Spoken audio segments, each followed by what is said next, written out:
We're down here on the shore at the Helford and the tide is dropped extremely low. I'm at the end of the jetty here and there's loads of boulders on the low shore that are just covered in algae, so we're going to go down there and have a little look underneath some of these rocks that are only rarely exposed by the tide. Oh, I've got something cool here. Look at that. This is a type of spider crab that's full grown, and what they do is they cover themselves in sponges and sea squirts for camouflage. See what's under there. Oh wow, loads and loads of scallops, all these queen scallops. Variegated scallops is the real name for them.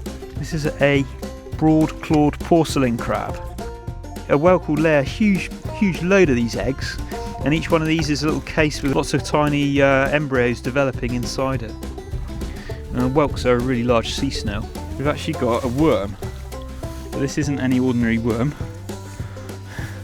This is a bootlace worm, and it's actually, believe it or not, the longest marine species in the UK. So here he is, look at this. Up to 30 metres in length, these. Making them bigger than even blue whales. Or longer anyway, not heavier. We've got a snake-lox anemone there, look. I can't believe how much life there is all over all these rocks. There's a little sea slug. I think that's a sea lemon. Wow, the closer you look, the more you see. Wow, butterfish. Male and a female perhaps? Hard to tell. We don't see butterfish that often these days. They're actually quite a cold water species that seems to be in decline in Cornish waters. This is a squat lobster. He's got really long pinchers, really beautiful creatures. That's about full size for that species. That's the common squat lobster. We've got a velvet swimming crab with these lovely flat back legs like paddles for swimming.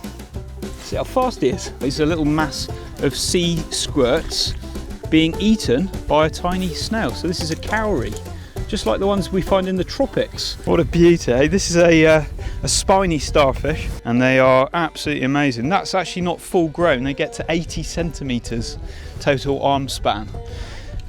They've got five legs, 5 eyes. These are the eyes on the ends of the legs. They've got thousands of tube feet underneath, which are like little tubes full of water.